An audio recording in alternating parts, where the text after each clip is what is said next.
जी, hello दोस्तों, मैं हूँ कमर चीमा। दोस्तों, जैसा कि आप देख रहे हैं मेरे साथ मौजूद हैं कर्नल एसदीनी साहब। कर्नल साहब, सबसे पहले तो आपके वक़्त का बहुत शुक्रिया। Thank you, Chima sir, for once again inviting me to your show. Thank you. Thank you very much for your time colonel साहब। कर्नल साहब, ये बताएँ कि इस वक़्त बहुत बड़ा एक समझें कि विज़िट हो रहा है, जो कि ग्लोबल पॉलिटिक्स को शिफ्ट करने के लिए समझा जा रहा है कि या उसमें शिफ्ट आएगा या ग्लोबल पॉलिटिक्स में उसके इम्पैक्ट आएँगे, और वो ये है कि प्राइम मिनिस्टर मोदी जो हैं, वो वॉशिंगटन आए हुए हैं। इत्तेफ़ाक से मैं भी वॉशिंगटन में ही हूँ। और जो कहा जा रहा है कि नए ड्रोन्स आएँगे, फाइटर जेट्स आएँगे, बहुत पैसा आ रहा है। अमेरिका जो है वो हमारे पंजाबी में कहते हैं डोलों दे डोल इंडिया नू दे रहा है। What do you make of this visit? क्या आप समझते हैं कि ये जो इंडियन मिलिट्री मॉडर्नाइजेशन होगी, ये बेसिकली इंडिया के स्ट्रेटेजिक कल्चर को ट्रांसफॉर्म कर सकती है, ये इंडिया के डिफेंस को मजबूत कर सकती है against China and Pakistan? Largely जो आपकी स्ट्रेटेजिक कम्युनिटी है वो क्या सोच रही है व्हेन इट कम्स टू इस विजिट? और पर्टिकुलरली आपको याद होगा कि इस विजिट से पहले secretary of state, secretary of defence Lord Austin and national security adviser आए हुए थे। सो ये कहा जा रहा है कि जो प्राइमरी फोकस है वो डिफेंस के ऊपर है। सो कल्सर, what do you make of this being a former military officer? आपकी क्या ऑब्जर्वेशन है सर? देखिए, Chima sir, being a former military officer and also a student of security affairs and especially strategic affairs, तो उसमें हम ये मान के चल सकते हैं कि ये जो विजिट है इंडिया और यूएस के बीच में, खास तौर पे प्राइम मिनिस्टर मोदी का स्टेट विजिट जो हो रहा है, उसको सिर्फ मैं जो है वो सिर्फ इंडिया और यूएस का रिलेशन के प्रिज्म से ही नहीं देखना चाहता। क्योंकि मेरे ख्याल से पूरे ग्लोब में या पूरे विश्व में एक अटेंशन इस विजिट का हो रहा है and people are keen to know what is happening. लोग जानना चाहते हैं कि इससे क्या होगा, क्या क्या एग्रीमेंट्स होंगे, किस तरह का एक इंडो यूएस रिलेशंस का जो शेप होगा वो किस तरह से होगा। उसके कई कारण हैं। सबसे पहला कारण तो द द दो जो देश हैं वो जो आ रहे हैं for such a visit and such a cordial relation जो बन रहा है या बन चुका है, and it is for the cementing the relations. वो दोनों अपने आप में ही एक पावरफुल कंट्रीज है। एक है सबसे पुराना जो डेमोक्रेसी है यूएस, हमारा जो भारत है सबसे बड़ा जो डेमोक्रेसी है। चाहे वो पॉपुलेशन तो इंडिया नंबर वन है एंड यूएस भी पॉपुलस कंट्री है। इकोनॉमी देखें तो यूएस अपने आप में एक पावर है, इंडिया अपने आप में पावर है। इन सबको छोड़ के इंडिया का जो ज्योग्राफिकल लोकेशन है आज की तारीख में, इंडिया का जो ज्योग्राफिकल लोकेशन और करंटली जो ग्लोबल में जो हो रहा है, उसमें इंडिया का जो ज्योग्राफी है वो कोई कोई रिप्लेस नहीं कर सकता। क्योंकि इंडियन ओशन में और इंडो पैसिफिक में एक ऐसा ज्योग्राफिकल लोकेशन जिसकी वजह से इंडिया को अपने आप एक एडवांटेज है। तो इन सब मामले में, और मैं उसके आई थिंक हम लोग आगे जाके उसके बारे में बात करेंगे कि इंडो पैसिफिक में इंडिया का क्या रोल है और किस तरह से होगा।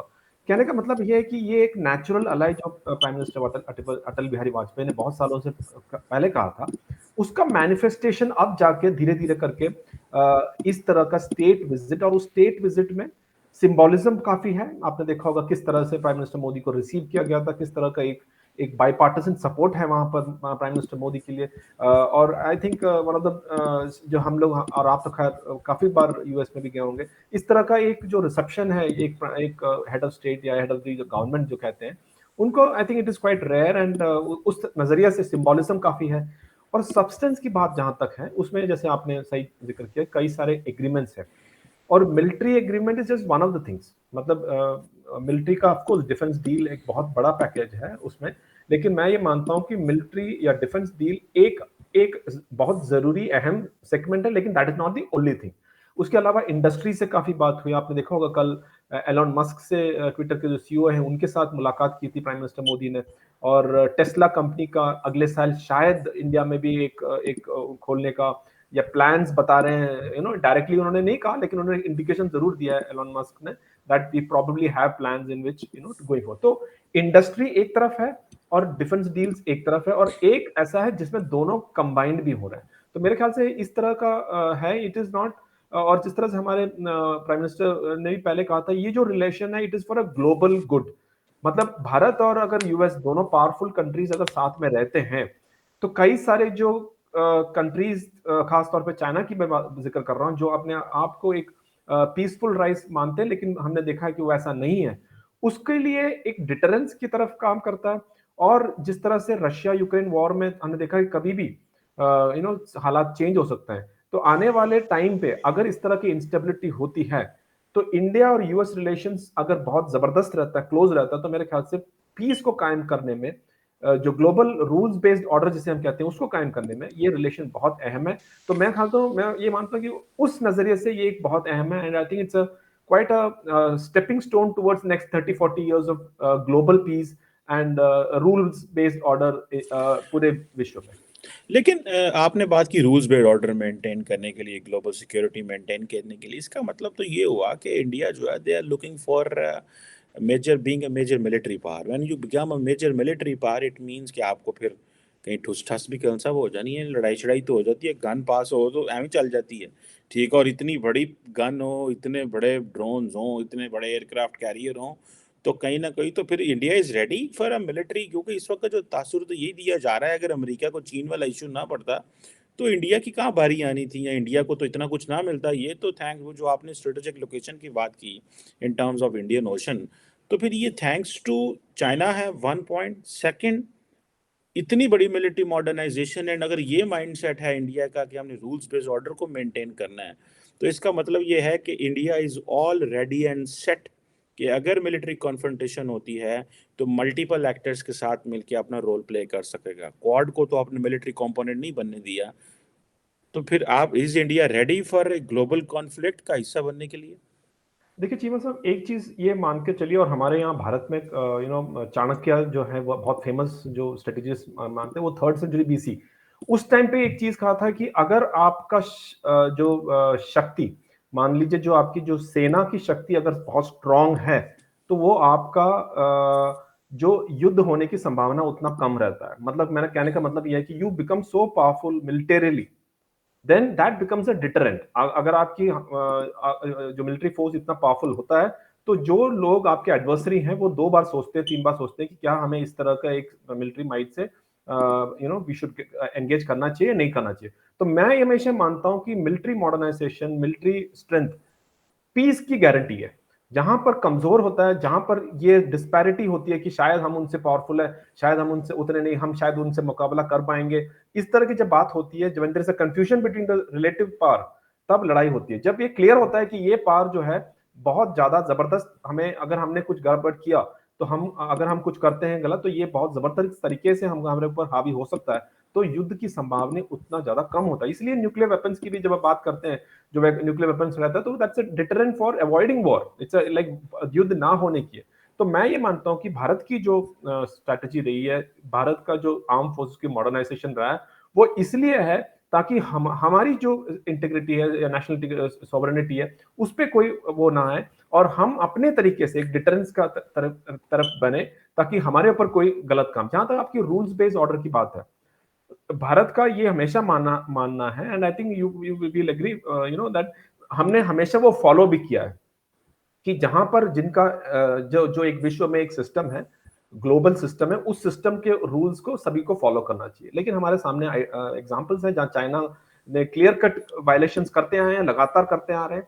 तो उसके खिलाफ मेरे ख्याल से आज एक ग्लोबली, सिर्फ ना केवल भारत का, पूरे दुनिया में एक ब्लॉक बन रहा है, ब्लॉक तो नहीं कहूंगा मैं, एक अंडरस्टैंडिंग बन रही है, ताकि इसको एनफोर्स करें। क्योंकि क्या होता है कि जैसे हमारे जैसे देश, जो बड़ा देश है, वो विथस्टैंड कर सकते हैं, जैसे हम लद्दाख में कर भी रहे हैं। लेकिन जो छोटे देश है, वो अगर ये रूल्स बेस्ड ऑर्डर का अगर फॉलो नहीं होता है, तो जिसकी, जैसे बोलते हैं ना, आई थिंक हमारे यहाँ पे भी कहा जाता है, जिसकी लाठी उसकी भैंस वाली जो बात होती है, अगर आपके अंदर माइट इज राइट वाली, you can't follow that rule, that might is right.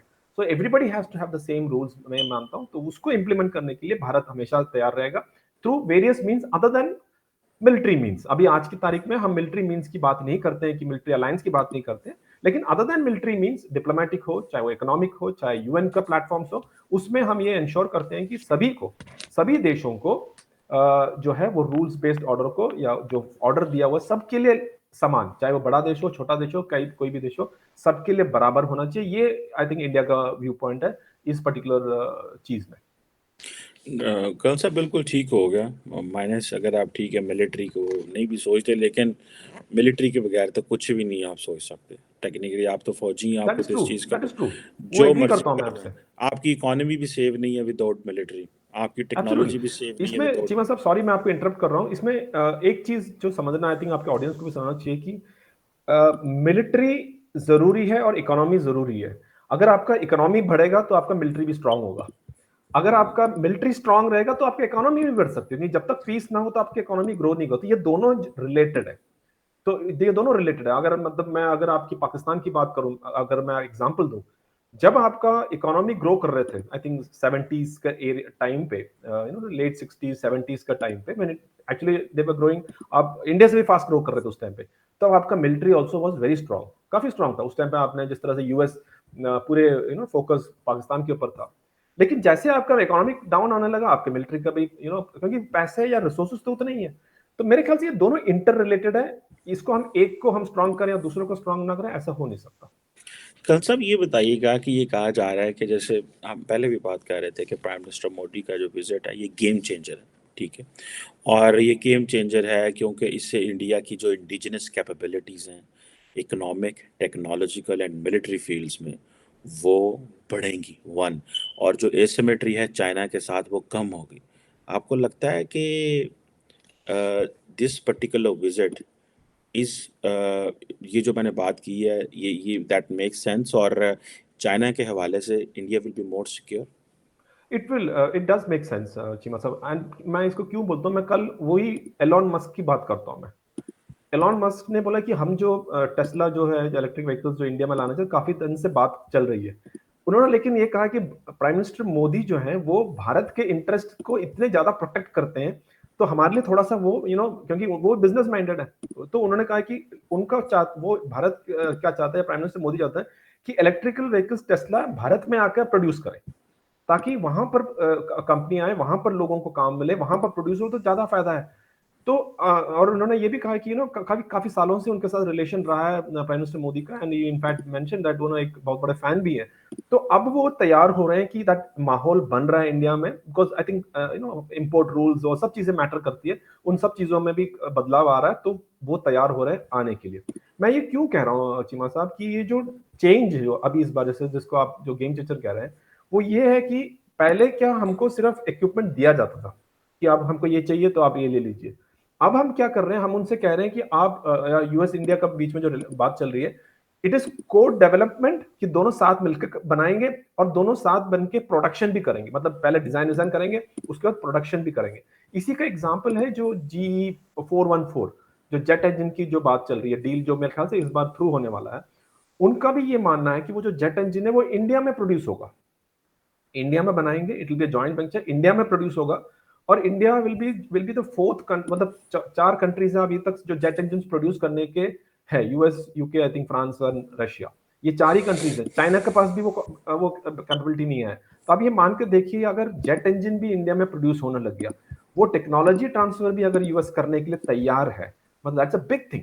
तो नेचुरली जब इंडिया और चाइना की जो एसिमेट्री, उसमें फर्क तो पड़ेगा पड़ेगा, there will be lot of, क्योंकि बात अल्टीमेटली ये टेक्नोलॉजी की ही है। तो मेरे ख्याल से ये जो विजिट है, उसमें टेक्नोलॉजी के बारे में, उसका ट्रांसफर ऑफ टेक्नोलॉजी जिस तरह से यूएस अभी तैयार हो रहे हैं, इट्स अ बिग थिंग। चाहे वो क्वांटम कंप्यूटिंग के बारे में हो, आर्टिफिशियल इंटेलिजेंस हो, सेमीकंडक्टर्स हो, बायोटेक्नोलॉजी, जो भी चीजों के बारे में, they are ready to transfer the technology. जो कि भारत फिर एक नॉन अलाई देश है, अभी तक तो भारत उनके साथ नाटो में नहीं है, कहीं और भी नहीं है। उस तरह से देखा जाए तो आपका बात बिल्कुल सही है कि चाइना के साथ में आने वाले दिनों में वो दैट एसिमेट्री और बाकी सब चीजें कम कम होगा, डेफिनेटली कम होगा। कल साहब आप क्या समझते हैं, आपके तो बड़े इंटरेस्ट है अमेरिका के साथ, अमेरिका का क्या इंटरेस्ट है आपके साथ? और अमेरिका क्या बेसिकली गेन करना चाहता है? वो क्या चाहता है कि यार इंडिया हमारे लिए ये करे? देखें, वो हम कहते हैं ना अमेरिका में या इधर उधर, there is no free lunch, कुछ भी नहीं है। मतलब एक तो हमें इंडिया की कैपेबिलिटी, इंडिया की इकोनॉमिक ग्रोथ पोटेंशियल, बड़ी मार्केट, वो सारी चीज़ें अपनी जगह पे मौजूद है, इंटैक्ट हैं। लेकिन आप क्या समझते हैं कि वो हम हमारे कहते हैं ना इतना कुर्बान जाना, ठीक है, हम्म। ये मतलब मगरब जो वेस्ट है इतना जल्दी कुर्बान नहीं जाता, ठीक है। तो क्या क्यों कुर्बान जा रहा है भारत के ऊपर? क्या है मतलब बस लव अफेयर, ये क्या मोहब्बत है जो कि इंडियन समझते हैं कि this is what America needs from India? What do you make of that इसको कंसेप्ट? देखिए, मैं ये मानता हूँ कि चीमा साहब हमारे मतलब जिस, क्योंकि आपने भी कहा, हमारे यहाँ भी कहते हैं ना, उगते हुए सूरज को सब सलाम करते हैं। तो that is the first line कि क्योंकि सो आप उगता हुआ सूरज हैं। हाँ, तो दैट्स मतलब सूरज हम लोग मतलब we are on the upward trend या अपवर्ड ट्रैजेक्टरी जिसे कहते हैं, वो है भारत का। कहने का मतलब है यूएस के साथ में उनका एक स्ट्रैटेजिक, मैं मिस्टेक तो नहीं कहूंगा, बट डेफिनेटली उन्होंने इतने तरीके से चाइना को रीड करने में गलती जरूर की थी, क्योंकि पहले उन्होंने चाइना को भी काफी तरह से सपोर्ट किया था इकोनॉमिकली, डब्ल्यूटीओ में लेके आए थे चाइना को काफी सारे, लेकिन चाइना की जो असली तेवर है 2015 में जब शी जिनपिंग आए, पिछले 10 साल में उन्होंने देखा कि ये जो चाइना है, वो चाइना यूएस को साथ compete करके ग्लोबली सुपर पावर बनने की कोशिश कर रहा है और करेगा। तो आप तो यूएस में रहे हो, आपको पता है कि आपके थिंक टैंक्स के साथ में काफी you must be interacting with them on regular basis. उन सबका मेजॉरिटी ऑफ द पीपल उनका मानना ये है कि नेक्स्ट जो क्लैश होगा ताइवान में हो सकता है, और उसमें यूएस और चाइना का बीच में एक होने की संभावना है। एंड दे कंसिडर, ऑल्दो उन्होंने वर्बैटम कहीं नेशनल सिक्योरिटी स्ट्रैटेजी में कहीं लिखा नहीं है ऐसे, बट उनका जिस तरह से बातचीत में ये पता लगता है, चाइना को वो नंबर 1 एडवर्सरी मानते हैं, क्योंकि Russia is no more super power, या रशिया को वो हैंडल कर चुके हैं। तो उसके लिए उन, जैसे मैंने पहले कहा था कि उनको अब क्या, दे वांट पीपल जो कि इन्फ्लुएंस करें फ्यूचर में। आपने जैसे बोला इन्फ्लुएंस किस तरीके से कर सकते हैं, इकोनॉमिकली कर सकते हैं, मिलिटरीली कर सकते हैं, डिप्लोमेटिकली कर सकते हैं, पॉपुलेशन वाइज कर सकते हैं। तो इन सब चीजों में एक आइडियल स्टेट या आइडियल कंट्री भारत है, क्योंकि जोग्राफिकली ऑल्सो, जैसे मैंने कहा, इंडो पैसिफिक में सबसे ज्यादा अगर कोई इन्फ्लुएंस कर सकता है in the future, it is going to be India. क्योंकि आपको पता ही है कि चाइना का 80% जो एनर्जी रिक्वायरमेंट है वो इंडो पैसिफिक हमारे भारत के नीचे से वहीं से जाता है।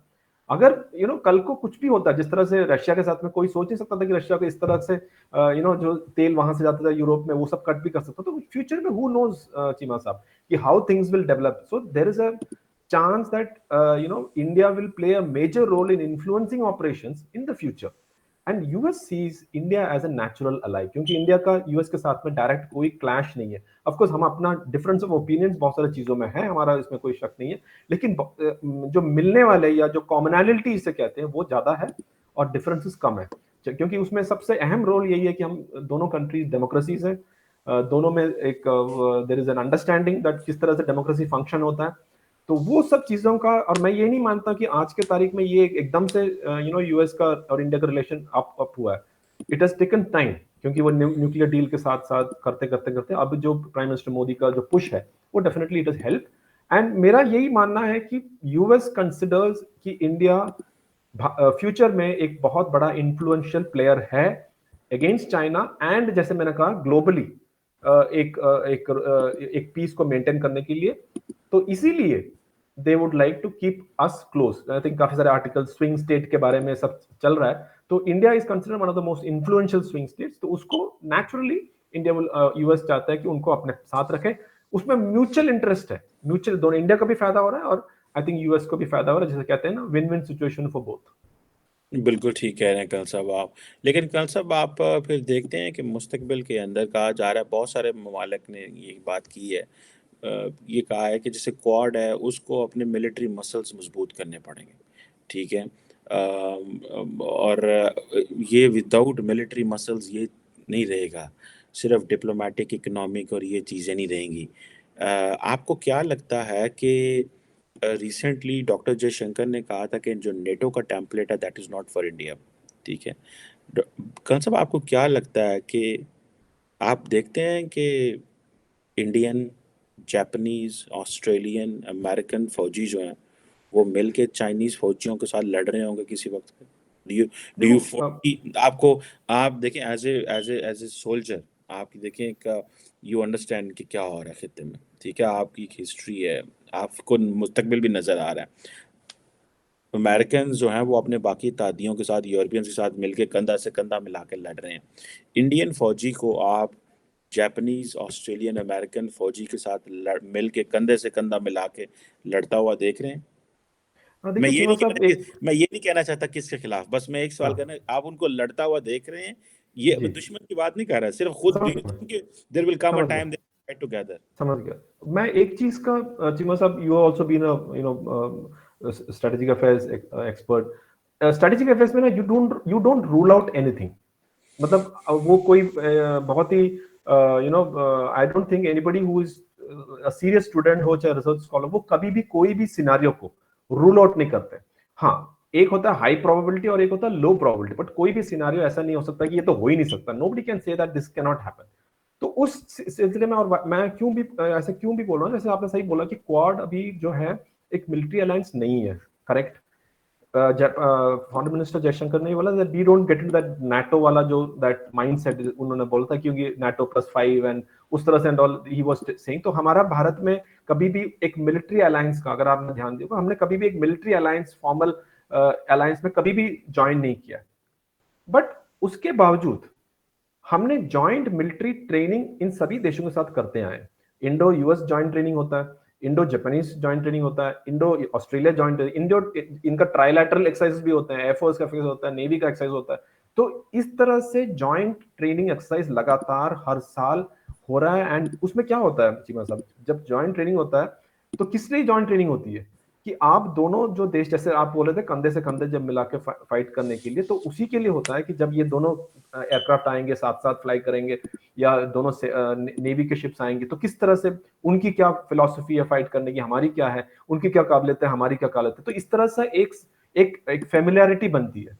तो कल को अगर मान लीजिए एक जरूरत पड़ती है, तो ऐसा नहीं होगा कि ये पहली बार जाके हम उनसे हैंडशेक कर रहे हैं। वी ऑलरेडी नो कि अगर यूएस के साथ में रहकर अगर ऑपरेशन में जाना हो तो किस तरह से करना है, जापान के साथ में है तो किस तरह से करना है। तो ये already that work is in progress. हाँ, मैं ये मानता हूँ कि उसको एक फॉर्मल मिलिट्री अलायंस तो हम नहीं दिए, लेकिन मैं ये मानता हूँ कि कल को अगर जरूरत पड़े, बहुत कम टाइम में these countries can come together and form together to undertake any operation. बिल्कुल ठीक कह रहे हैं, to undertake any operation. Let's see क्या होता है और क्या इसकी इम्प्लीकेशंस होती हैं। Thank you very much colonel S दिनी Thank you, sir. thank you, thank it's you, always interesting to talk. Thank you sir, बहुत thank you. शुक्रिया।